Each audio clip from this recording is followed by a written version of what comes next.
Hai guys, kembali lagi bersama gua Dolin dan kali ini gua bakalan bacain kalian dari sebuah novel berjudul Novelton. Nah, Novelton yang ada di tengah-tengah ini warna biru nih ya.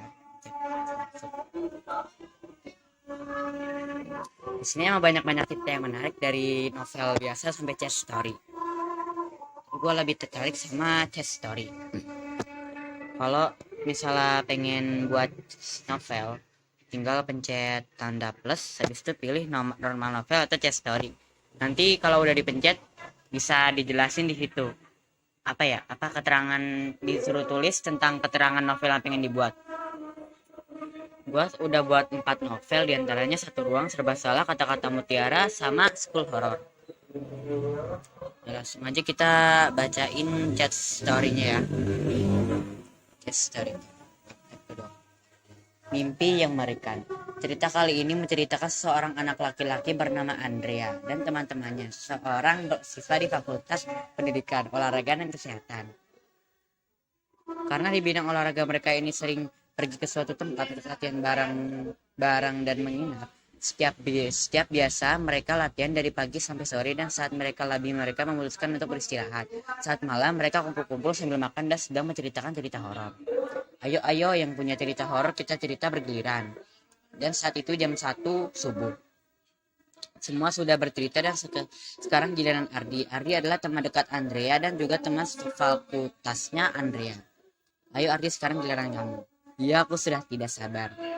Muka Ardi mulai kelihatan serius dan berkata, aku ada sih pengalaman yang seram, tapi apa? Iya kok ada, tapi apa nih?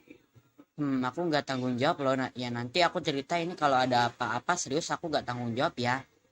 Nggak kok, aku nggak nyuruh kamu tanggung jawab kok.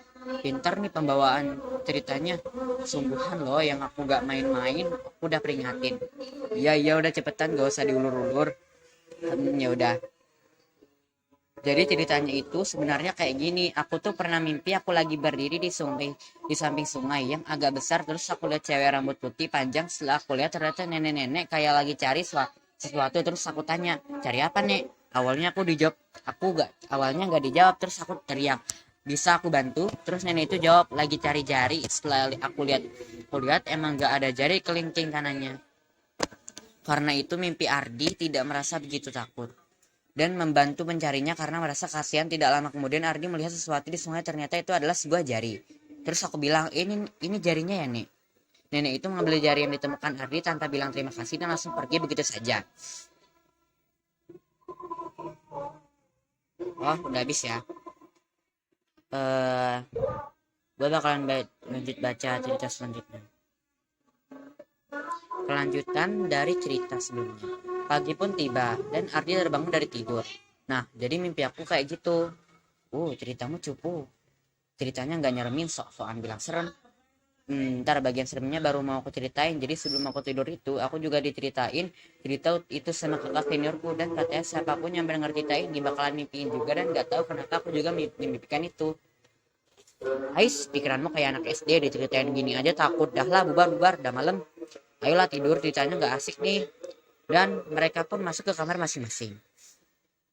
Sama seperti teman yang lain, Andrea juga pergi ke kamar dan tidur. Kemudian Andrea bermimpi dia ada dekat sungai, terus melihat nenek-nenek lagi cari sesuatu. Pas ditanya, nek lagi cari apa? Jawabannya sama kayak mimpi Ardi, yaitu jari.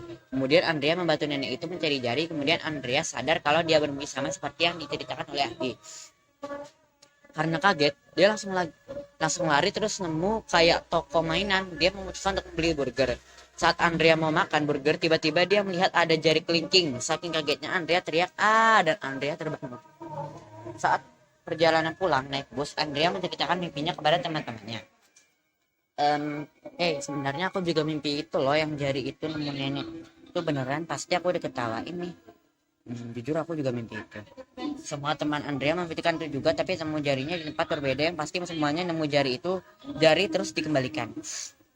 Seorang temannya yang bernama Vino duduk menyendiri dengan kekhawatiran. Andrea yang melihat Vino agak ketakutan dan penuh kekhawatiran lalu bertanya, Vino, kamu kenapa kok kayak ketakutan gitu? Sebenarnya aku mimpi itu juga, tapi aku gak berhasil nemu jarinya. Terus pas aku samperin neneknya dan aku minta maaf karena gak nemu jari, tiba-tiba nenek itu kayak ketawa, dia kelihatan seneng banget. Nah ya, ini fotonya. neneknya ini kok bisa ya dia moto gitu padahal dalam mimpi, tapi foto neneknya lagi ketawa kayak gini. Hahaha. Nenek itu tertawa kencang sangat senang. Jadi aku ngerasa gak nyaman karena kalian semua nemu jarinya tapi aku sendirian yang gak nemu. Ah udah lupain aja, itu kan cuma mimpi. Ya. 2 minggu berlalu semenjak hari itu, Andrea mendapat kabar Vina mengalami kecelakaan dan sedang di rumah sakit. Andrea langsung mengabari teman-temannya dan menjenguk Vina di rumah sakit. Vina, sebenarnya apa yang terjadi? Kemarin waktu aku lagi bersantai kipas angin di rumah, tiba-tiba terjatuh dari atas dan menyelinap jari kelingkingku. Untung aku bisa mencabutnya, tapi aku kehilangan kuku. Entah kenapa aku merasa ini ada hubungannya sama mimpi itu. Karena aku nggak bisa nemu jari kelingking nenek itu, terus dia mau ngambil jari kelingking aku. Mendengar itu semua, teman-temannya terdiam dan kaku. Mereka menyadari betapa seramnya mimpi itu.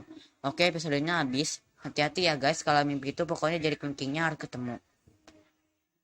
Nggak tahu sih ini beneran atau enggak, tapi kayaknya kalau misalnya mimpi itu harus ketemu. Nggak tahunya takutnya jadi kenyataan.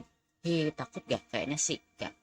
Dan untuk mumpung foto kali ini saya akhiri sampai di sini dulu ya. Besok kita lanjut bakalan cerita episode ketiga yang berjudul Kos-kosan yang seram, dan Kos-kosan yang seram episode kedua.